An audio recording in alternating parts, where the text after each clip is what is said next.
الحمد لله وكفى وسلام على حبيبه المصطفى أما بعد فأعوذ بالله من الشيطان الرجيم بسم الله الرحمن الرحيم إن الله وملائكته يصلون على النبي يا أيها الذين آمنوا صلوا عليه وسلموا تسليما اللهم صل على سيدنا ومولانا محمد معدن الجود والكرم وآله وأصحابه الكرام وابنه الكريم وبارك وسلم صلاة دائمة سرمدا أبدا بحمدہ تعالی و بکرم مصطفیٰ صلی اللہ علیہ وسلم۔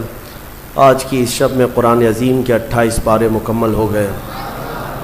اللہ کریم ختم قرآن تک ہمیں آسانیاں عطا فرمائے، مجھے تلاوت کرنے اور آپ کو سماعت کرنے کی توفیق عطا فرمائے۔ آج کی اس شب میں ہم نے سورہ مجادلہ، سورہ حشر، سورہ ممتحنہ، سورہ صف، سورہ جمعہ، سورہ منافقون، سورہ تغابن، سورہ طلاق اور سورہ تحریم، اتنی سورتوں کی ہم نے آج تلاوت کی ہے۔ اللہ کریم نے ان تمام سورتوں میں ایمان والوں کے لیے بہت سارے احکامات بیان فرمائے ہیں۔ شروع میں جو سورہ مجادلہ ہے، ویسے تو مجادلہ تکرار کرنے کو کہتے ہیں، بحث کرنے کو کہتے ہیں، جھگڑا بھی ہوتا ہے۔ مسئلہ یہ تھا کہ ایک صحابی اور ایک صحابیہ جن کا آپس میں کچھ مسئلہ ہو گیا، وہ حضور پاک صلی اللہ تعالیٰ علیہ وسلم کی بارگاہ میں آئیں۔ کیا مسئلہ تھا؟ ایک ہے زہار۔ بہت کم لوگ یعنی عوام میں سے ان مسائل کو جانتے ہیں۔ طلاق تو سب جانتے ہیں، طلاق کی ہی طرح سے ایک اور چیز ہے زہار۔ جیسے طلاق سے عورت حرام ہو جاتی ہے مرد پر، زہار سے بھی مرد پر عورت حرام ہو جاتی ہے۔ وہ زہار کیا چیز ہے؟ زہار کا مطلب ہوتا ہے کہ مرد نے اپنی عورت کو کبھی یوں کہا، اپنے محرم عورتوں میں سے کسی ایک سے اس کو تشبیہ دیا۔ محرم عورتیں کیا ہیں؟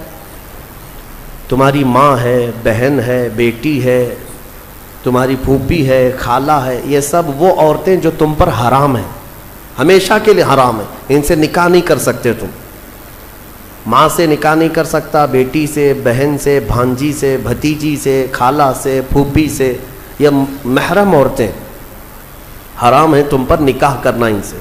ان عورتوں میں سے کسی ایک سے تم نے اپنی بیوی کو تشبیہ دیا، ایسے کہا کہ تو میرے لیے میرے ماں کے فلاں چیز کی طرح ہے، یا تو میرے لیے میری بیٹی کی طرح ہے، یا میری بہن کی طرح ہے۔ اس کو کہتے ہیں زہار۔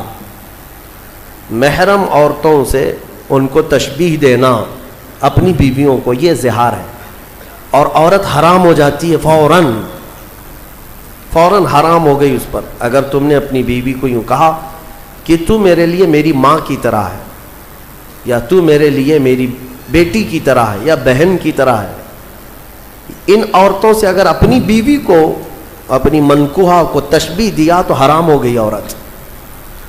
ایک صحابی کا ایک صحابیہ کے ساتھ ایسا معاملہ ہوا۔ خاتون عمر دراز تھی، دونوں کی بھی عمر ہو چکی تھی۔ وہ روتے ہوئے حضور پاک صلی اللہ علیہ وسلم کی بارگاہ میں آئیں، کہا کہ اتنے سال تو ہم اچھے خاصے رہے، اب جا کر کے میرے شوہر نے مجھے یوں کہہ دیا ہے کہ تو میرے لیے میری ماں کے مثل ہے، کیا کریں؟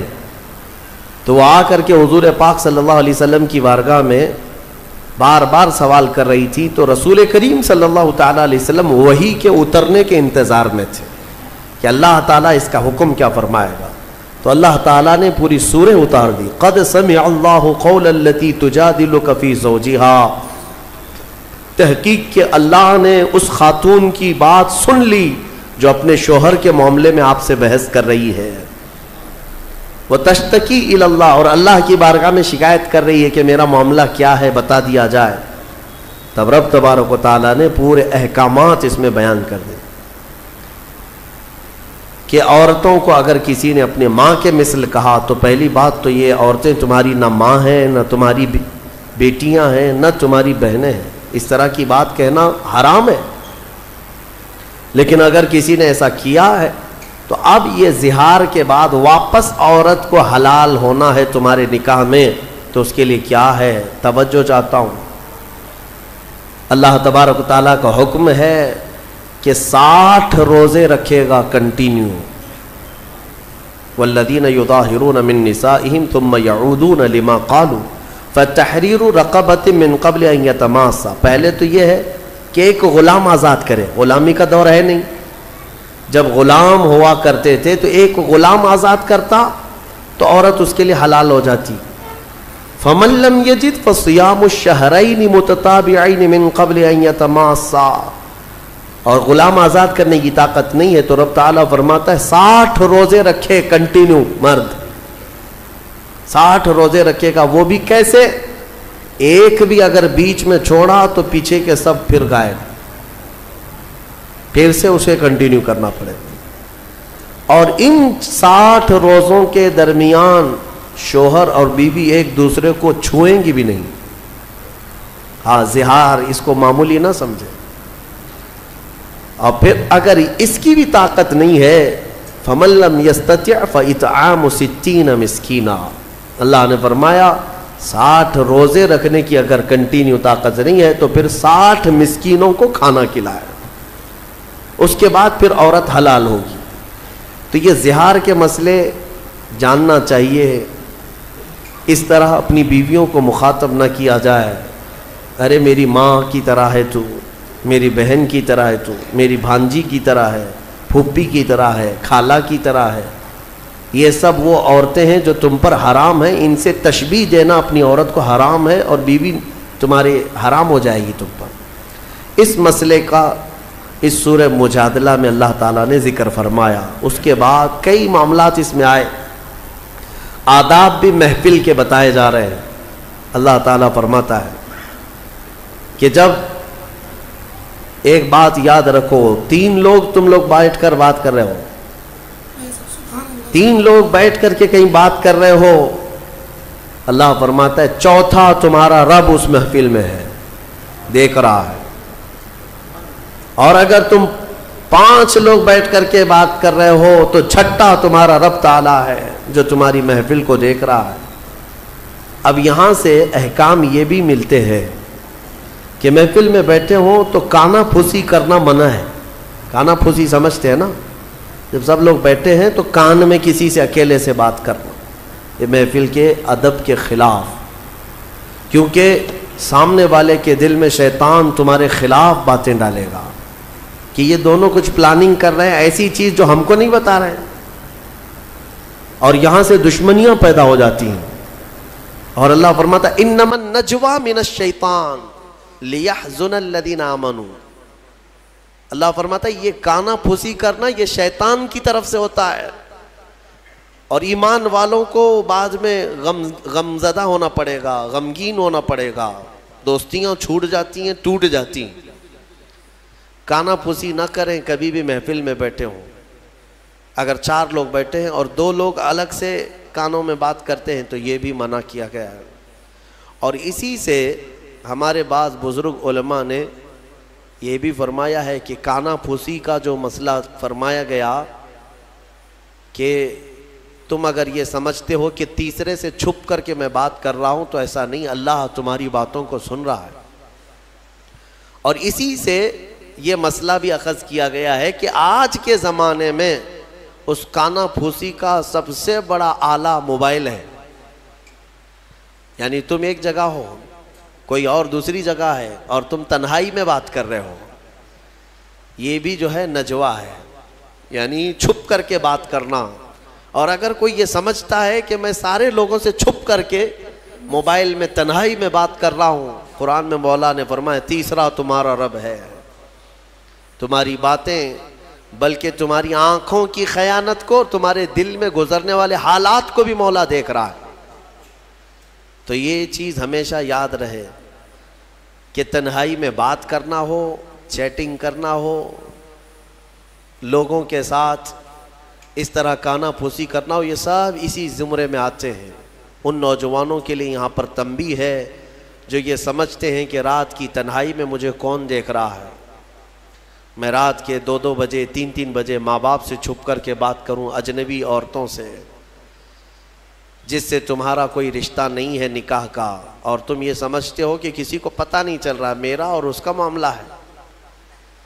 ہاں، یہ کھانا پھوسی ہے، یہ ناجائز طریقے سے ایک دوسرے سے بات کرنا اشد حرام ہے. اللہ رب العزت تمہارے ان حالات کو دیکھ رہا ہے. اور پھر میرے عزیزوں، کوئی اس طرح کے گناہ چھپتے نہیں، چھپتے ہیں. پھر چھپتے نہیں، چھپتے ہیں. تو یہ موبائل کی خیانت کو بھی اپنے ذہن میں رکھیں. موبائل کی خیانت کو بھی ہمارے پہلے جو بزرگ ہوا کرتے تھے یہ کہا کرتے، عام لوگوں کی بات میں کر رہا ہوں، کہتے تھے نا کہ بیٹا دیوار کے بھی کان ہوتے ہیں. یہ بولا جاتا تھا دیوار کے بھی کان ہوتے ہیں. کیا مطلب ہے؟ کہ جب تم بات کرتے ہو اور تم کو ایسا لگتا ہے کہ اب کوئی نہیں سنے گا، یہ راز ہمارے دو کے درمیان، ایسا نہیں ہوتا. یہ بات جب رب تبارک و تعالیٰ چاہے گا وہاں سے دور نکالے گا. ایسے کئی لوگوں کے معاملات خراب ہوتے ہیں. اس لیے میرے عزیزوں، شاید میں نے شروع میں ہی رمضان کے ایک واقعہ بنی اسرائیل کے شخص کا عرض کیا تھا. وہ تقریباً 80 سال اپنے صومعہ میں عبادت کرنے والا شخص، 4 بھائی اپنی بہن اس کے حوالے کر کے گئے تھے، ہمارے گھر میں ہماری بہن اکیلی رہتی، آپ اس کی دیکھ بھال کریں. اس نے کس بات سے شروع کیا تھا؟ بس اپنے عبادت خانے کے باہر چوکھٹ پر آتا اور اس عورت سے تنہائی میں بات کرتا. باتوں سے شروع ہوئی، خیر خیریت پوچھنا، پھر کھانا کھائے کیا، طبیعت کیسی ہے، یہ ساری چیزوں سے شروعات ہوئی. پھر یہاں تک وہ پہنچا کہ زنا کر بیٹھا اور اس خاتون کو حاملہ بھی کیا، اور چوری معلوم ہونے کے ڈر سے اس کا گلا گھونٹ کر کے مار بھی دیا اور زمین میں دفن بھی کیا. اور پھر انجام کیا ہوا؟ کوئی چیز چھپی نہیں. اس کے بھائی آئے تو شیطان نے ان کو سب بتایا، سب ظاہر ہو گیا. پھر اس عابد کو جو 80 سال عبادت کیا تھا سولی پر چڑھایا گیا، چہرہ کالا کیا گیا، اس کی عبادت گاہ کو توڑ پھوڑ دیا گیا تھا. یہاں تک کہ اس وقت شیطان اسے بچانے کی بات کرنے لگا تو اس نے شیطان کے ورغلانے میں آ کر کفر بھی بک دیا. ہاں، تو میرے عزیزو، یہ شروعات کو آپ ہلکا مت سمجھیں. اللہ رب العزت اگر کسی سے ناراض ہو، غضبناک ہو، تو پھر اس کے ایمان کو چھین لیتا ہے. ڈرو اللہ کی بارگاہ میں. یہ خفیہ اور کانا پھوسی کرنا اور پلاننگ کرنا، اور خاص طور پر حرام چیزوں کے سلسلے میں کہتا ہوں آج کے زمانے میں بہت لوگ اس بلا میں مبتلا ہیں. نوجوانوں کو اگر کہا جائے تو کیا پتہ ہے، ان کو یہ بات سمجھ میں نہیں آتی. ان کو ایسا لگتا ہے ابھی نئے نئے پر آئے ہیں، اڑنے دیا جائے. موبائل ہاتھ میں ہے، انٹرنیٹ ہے، پھر کس کام کا؟ فیس بک چلا رہے ہیں، انسٹا چلا رہے ہیں. اگر اس میں اجنبی نئی نئی لڑکیاں دوست نہ بنے تو پھر کس کے لیے چلائیں گے؟ اور ایک ایسا لوگوں کے درمیان ٹرین بنتا چلا گیا نوجوانوں میں کہ ایک لڑکے کے لیے بہت ساری اس کی فرینڈ اجنبی لڑکیاں ہوں گی تو وہ فخر کرے گا اس بات پر، میرے اتنے فرینڈز ہیں، اجنبی عورتیں ہیں. تم اس زنا کے مبادیات پر فخر کر رہے ہو، نعوذ باللہ من ذالک. میرے آقا صلی اللہ علیہ وسلم نے فرمایا تھا ایک زمانہ آئے گا جب لوگ زنا ایسے کریں گے جیسے گدھے اور کتے راستے پر کیا کرتے ہیں. اور پھر یہ بھی فرمایا کہ گناہ کو گناہ نہیں سمجھیں گے بلکہ اس پر ہنسیں گے لوگ. یہی تو ہو رہا ہے، دکھا دکھا کر کے اپنے ایسا لگتا ہے کہ تم نے بہت بڑا تیر مار لیا. حضرت عثمان غنی رضی اللہ تعالیٰ عنہ خطبہ دے رہے تھے جمعہ میں. خطبہ دیتے دیتے آپ نے پکار لیا، کیا ہو گیا آج لوگوں کو کہ لوگ زنا کر کے سیدھے مسجد میں آ رہے ہیں؟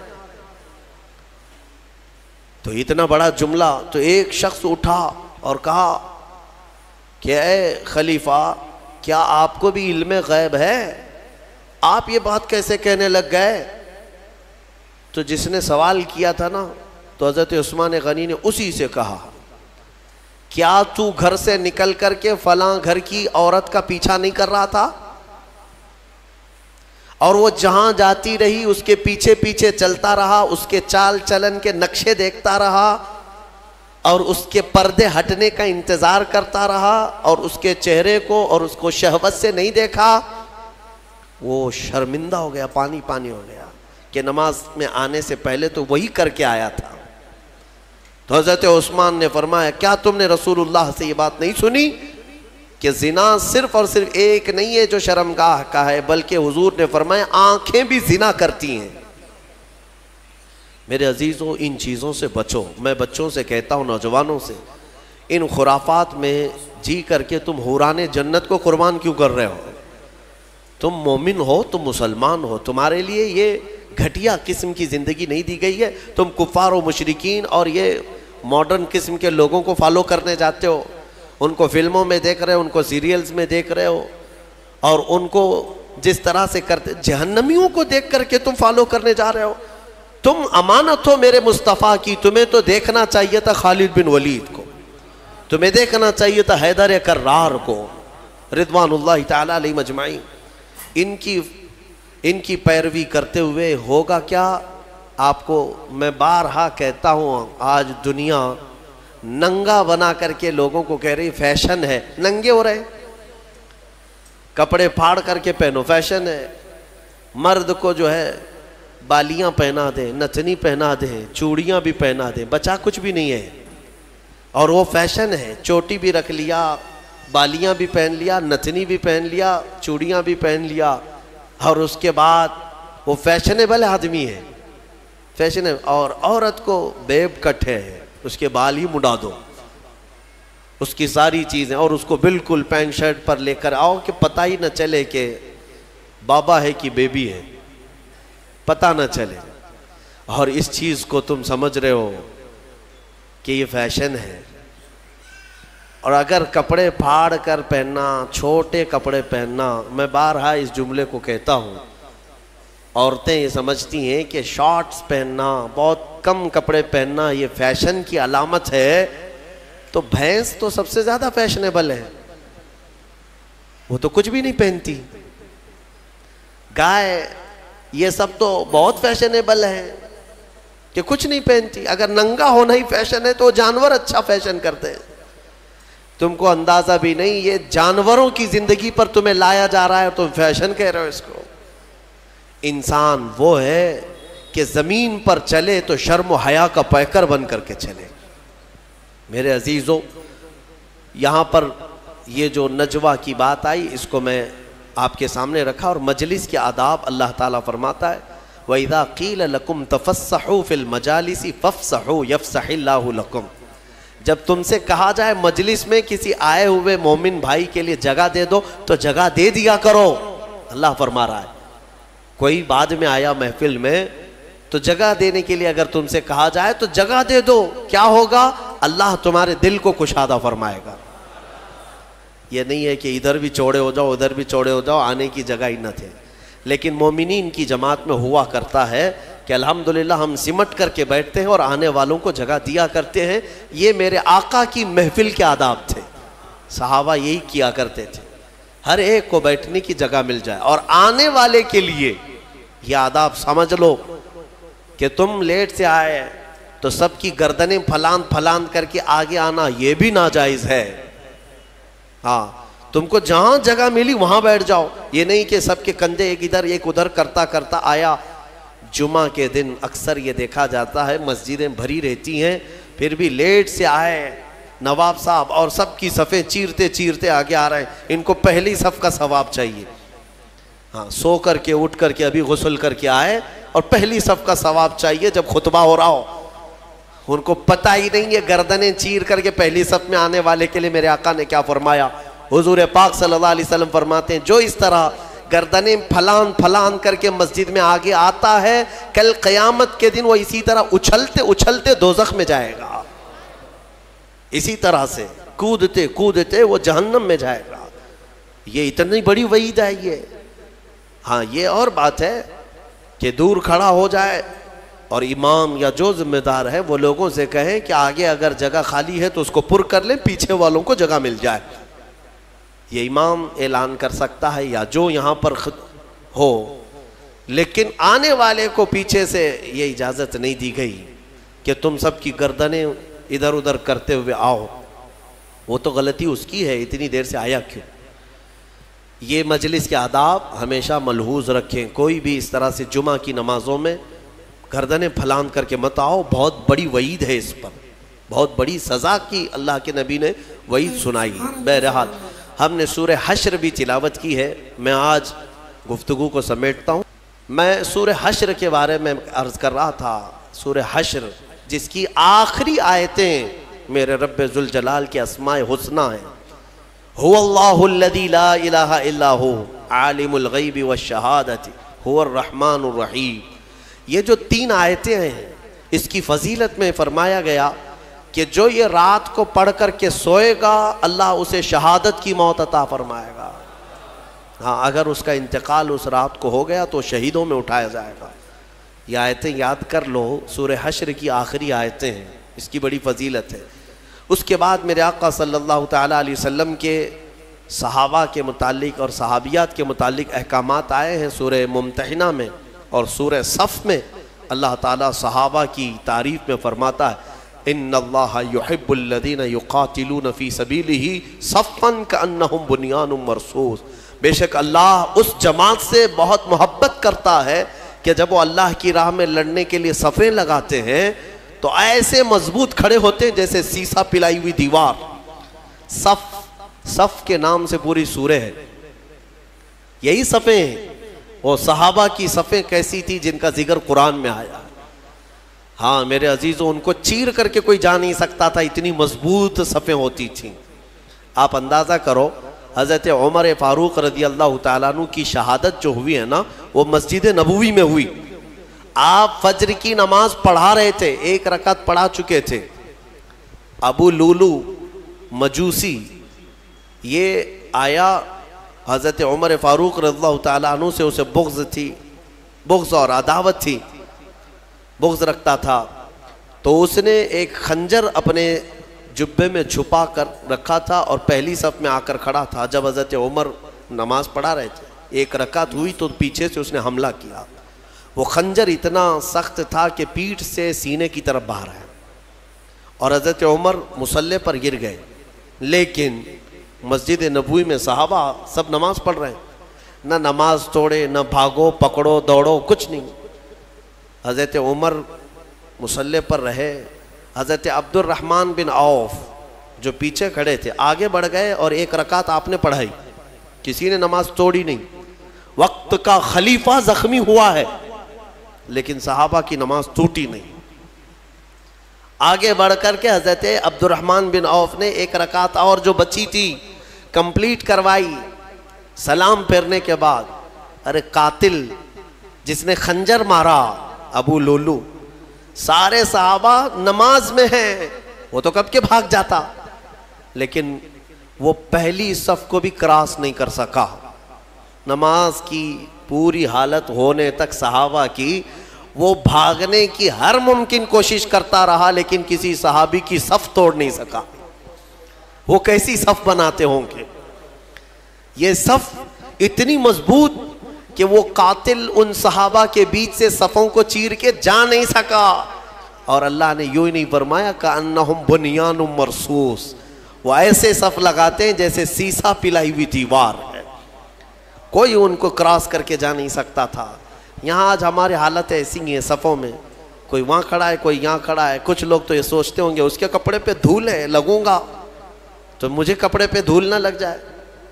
میرے عزیزو، اللہ تبارک و تعالیٰ نے یہاں مسجد میں جماعت کے لیے جو حکم فرمایا وہ اسی فرق کو مٹانے کے لیے کہ غریب اور امیر دونوں شانہ بشانہ کھڑے رہیں۔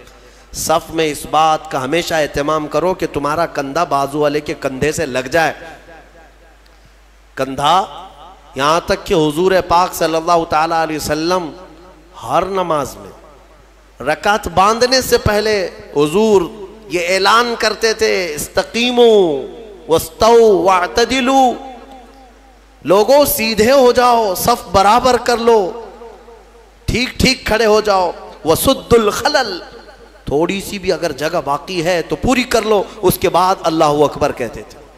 یہ سنت ہے، سنت ہے نماز قائم کرنے سے پہلے، جماعت سے پہلے امام کا یہ اعلان کرنا کہ اپنی صفیں درست کر لو۔ حضور پاک صلی اللہ تعالیٰ علیہ وسلم کا اعلان ہوا کرتا تھا، حدیث میں موجود ہے، یہاں تک کہ ایڑی سے ایڑی برابر رکھنے کو کہا گیا ہے۔ یعنی ہو سکتا ہے کسی کا پنجہ لمبا ہے، کسی کا چھوٹا ہے، اس کے لیے کہا گیا ہے صف لگانے کے وقت کس چیز کا خیال کرنا چاہیے؟ ایڑی سے ایڑی برابر، سامنے کے پنجوں کو نہ دیکھو۔ ایڑی کی ہڈی، تمہاری ایڑی کی ہڈی بازو والے کی ایڑی کی ہڈی کے برابر لگتی جائے، یہ الصاق ہے۔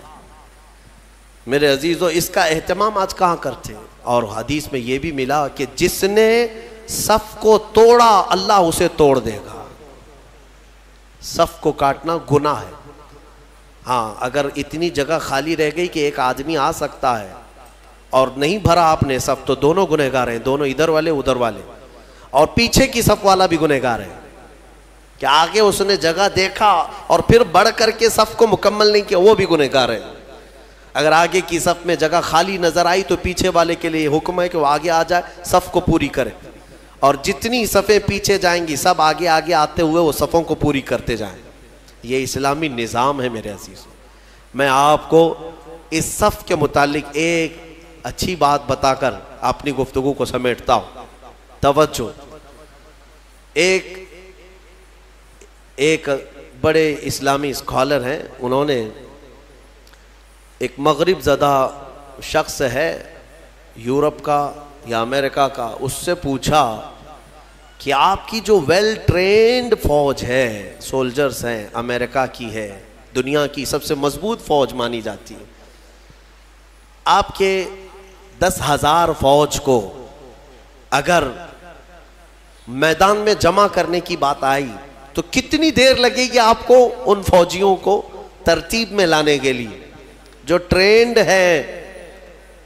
تو اس نے کہا کہ ہم کو 10,000 فوج کو لانے کے لیے جو سب سے سپر فاسٹ کنٹری ہے اس کی بات کر رہا ہوں، انہوں نے کہا 4-5 گھنٹے لگ سکتے ہیں، 3 گھنٹے لگ سکتے ہیں، اتنی فوج 10,000 فوج کو ترتیب دینے کے لیے۔ اور پھر الگ الگ کنٹریز کی بات کیے کہ یہاں کی فوج اتنی جلدی کر لے گی، وہاں کی فوج اتنی جلدی کر لے گی، لیکن گھنٹہ بھر سے پہلے تو کوئی بھی ترتیب میں نہیں آئے گی۔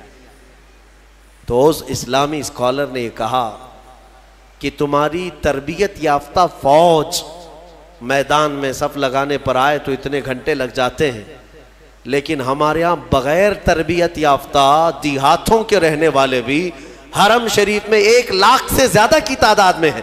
امام ادھر اللہ اکبر کہنے کے لیے کھڑا ہوتا ہے، 1 منٹ میں سب کی صفیں درست ہوتی ہیں۔ یہ اسلام کا نظام ہے، یہ اسلام کا نظام۔ مسجدوں میں کوئی صفیں لگانے کے لیے نوکر رکھے جاتے ہیں کہ ادھر آؤ، ادھر صحیح کھڑے ہو جاؤ، ادھر کھڑے ہو جاؤ؟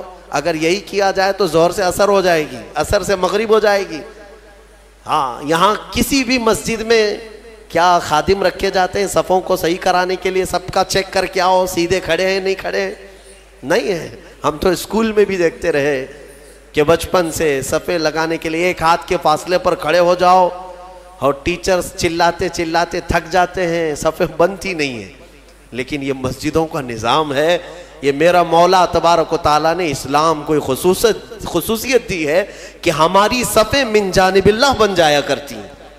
یہ اللہ تعالیٰ کی طرف سے، اللہ تعالیٰ ہماری صفوں کو مضبوط عطا فرمائے، ہماری صفوں میں وحدت عطا فرمائے۔ اس صف کی ایک خصوصیت یہ ہے کہ میرے عزیزو، جب شانے سے شانہ مل گیا ہے تو اللہ سے دعا کرو کہ ہمارا دل سے دل بھی مل جائے۔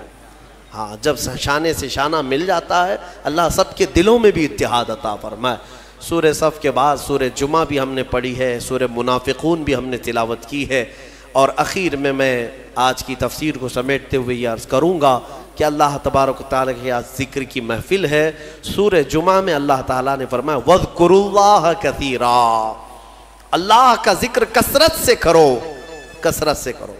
اے میرے عزیزو، ذکر نہ کرنے کی وجہ سے ہماری روحیں کمزور ہیں، ہمارے دل مرجھائے جا رہے ہیں۔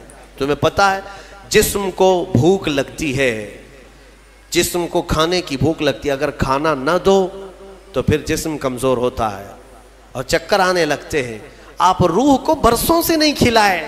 روح بھی بھوکی ہوتی ہے اور اس کی بھوک اللہ کے ذکر سے مٹتی ہے. اس کی غذا اللہ کا ذکر ہے.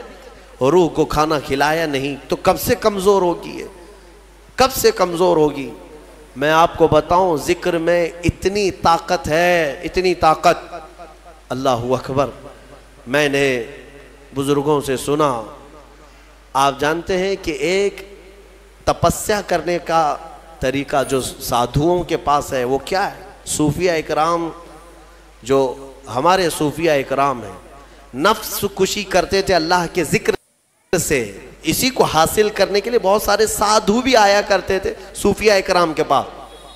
آج بھی مارہرہ مطہرہ میں یہ روایت موجود وہاں کی کتابوں میں ہے کہ کئی جگہ کے سادھو وہاں پر تربیت لینے آتے تھے. کس چیز کے لیے؟ تپسیا, آتما کی شکتی, روح کی طاقت حاصل کرنے کے لیے. اولیاء کاملین کے پاس حضرت شاہ حمزہ عینی رضی اللہ تعالیٰ عنہ مارہرہ مطہرہ کے ایک بڑے بزرگ ہیں. ان کا معمول تھا یہ سانس کو روک کر کے ذکر کرتے تھے.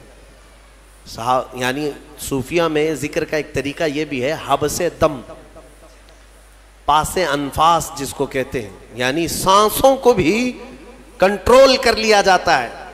سب سے زیادہ تم کس چیز کے محتاج ہو دنیا میں؟ کھانے کے, پینے کے, کس چیز کے؟ سانس کے محتاج ہو سب سے زیادہ. اور صوفیہ یہ کہتے ہیں کہ دنیا میں جو سب سے زیادہ ضروری چیز ہے اس سے بھی چھٹی حاصل کر لو, سوائے اللہ کے ہم کسی کے محتاج نہیں, سوائے اللہ کے ہم کسی کے محتاج نہیں. تو یہ ایسی اچانک نہیں آتا, تربیت کی ضرورت ہوتی ہے. برسوں اس میں مجاہدے ہوتے ہیں. صوفیہ اکرام, اولیاء اکرام کن کن چیزوں سے چھٹی لے لیتے ہیں پتہ ہے؟ کھانے پینے کی خواہش باقی نہیں رکھتے, ہر چیز کو چھوڑ دو, اب مجھے حاجت ہی نہیں اس چیز کی کھانے کی, طبیعت ہی نہیں مانتی. باڈی کو جیسے آپ عادت ڈالیں گے یہ باڈی ویسے ایکسیپٹ کرے گی. تربیت کرنے کی ضرورت ہے. صوفیہ اکرام میں بعض اولیاء وہ ہیں جو نیند سے اپنے آپ کو آزاد کر لیتے, سونا ہی نہیں ہم کو. جس چیز کا غلبہ اپنے اوپر آ سکتا ہے اس سے آزادی لینا ہے. میرے عزیزوں یہاں تو ایسا ہے کہ نشے سے آزادی نہیں کر پا رہے ہیں, اور وہ صوفیہ روز مرہ کی حلال چیزوں سے بھی اپنے آپ کو آزاد کر لیتے تھے. کسی چیز کو اپنے اوپر حاوی ہونے نہیں دیتے. میں اللہ کا بندہ ہوں, صرف اس کا محتاج ہوں, باقی کسی چیز کا نہیں. میں آپ کو ایک بتاتا ہوں, حضرت شاہ مینا رحمۃ اللہ علیہ لکھنؤ کے بڑے بزرگ ہیں, آج بھی لکھنؤ میں ان کا مزار پاک ہے. جب یہ مجاہدہ کرتے تھے نیند کو ختم کرنے کے لیے, جانتے ہیں ایک اونچی دیوار پر, اتنی چھوٹی سی دیوار ہے, دیوار پر چڑھ کر کے نماز پڑھتے تھے رات کے وقت. دیوار پر چڑھ کر کے عبادت کرنے کی کیا ضرورت ہے؟ وہ اتنی اونچی دیوار تھی, رکوع کرتے, سجدہ کرتے اور لمبا قیام. اور لوگ ان سے کہتے کہ حضور یہاں عبادت کریں, وہاں کیوں؟ کہتے کہ عبادت کے درمیان اگر اونگ آئے, جھپکی آئے, تو پھر میں اپنے جسم کو سزا دینا چاہتا ہوں کہ وہ دیوار سے نیچے گر جائے. جو اللہ کی عبادت میں غفلت کرے گا اس جسم کی سزا یہی ہے کہ وہ دیوار سے نیچے گر جائے. حضرت ابو بکر شبلی ایک مرتبہ ذکر کی مجلس میں رات کے وقت بیٹھے, آنکھوں میں غنودگی آئی, یعنی تھوڑی جھپکی آئی. یہاں تو پورا کئی لوگوں کی نماز ہی نیند میں ہو جاتی ہے. ہاں جمعہ کا خطبہ تو اکثر نیند میں جاتا ہے, بعد میں پتہ چلتا ہے جب جماعت کے لیے امام کھڑے ہو رہے ہوتے ہیں, پورا خطبہ پتہ ہی نہیں. کچھ لوگ تقریر خواب میں سنتے رہتے ہیں اور خطبہ چوتھے آسمان پر پہنچے ہوتے ہیں. میرے عزیز ہو, حضرت ابو بکر شبلی کو ایک بار صرف جھپکی آئی تھی. اس کی وجہ سے انہوں نے کیا کیا جانتے ہیں؟ روز رات کو پھر جب ذکر کی مجلس میں بیٹھتے تھے تو آنکھوں میں نمک کا سرما لگاتے تھے, نمک میں سلائی پھیر کر کے اپنی آنکھوں میں لگا لیتے تھے, جس کی وجہ سے نمک لگا سکو گے آنکھوں میں, نمک کا پاؤڈر لگا سکو گے, جس کی وجہ سے ان کے آنکھوں میں خون آ جاتا تھا. لوگ کہتے ہیں آپ کے مریدین کے حضور کیوں آنکھوں کو اتنا تکلیف دیتے؟ فرماتے ہیں ان آنکھوں کی سزا یہی ہے جو اللہ کے ذکر سے غافل ہوئی تھی. ایک بار جو جھپکی آئی، یہ حاضر کیوں نہیں تھی مجلس میں؟ میرے عزیزو، یہ ذکر کے آداب جو ہے صوفیہ اکرام سے سیکھنے کی ضرورت ہے۔ کبھی کبھار آپ یہ ذکر کی مجلسیں قائم کرو اور پھر دیکھو تمہاری زندگی میں انقلاب نہ آئے تو پھر مجھ سے کہنا، دنیا پھیکی لگنے لگ جائے گی۔ میں محسوس کیا ہے جن نوجوانوں کو ہم نے ذکر کی عادت ڈالی، وہ رات کے 12 بجے بھی اپنی ساری مصروفیات چھوڑ کر، نیند وغیرہ چھوڑ کر، ممبئی جیسے شہر میں رات کے 12 کے بعد ذکر کی مجلس میں آتے تھے تو 400 سے 500 کی تعداد میں وہ پورے جمع ہو جاتے۔ ان کو کون سی چیز کھینچ لاتی؟ کیا ہم نان کھٹائی دے رہے ہوتے، پیسے دے رہے ہوتے؟ نہیں، جس کو ذکر کی لذت ملتی ہے وہ کھانے سے زیادہ بھوکا ذکر کا ہو جاتا ہے، اسے بھوک لگنے لگتی ہے۔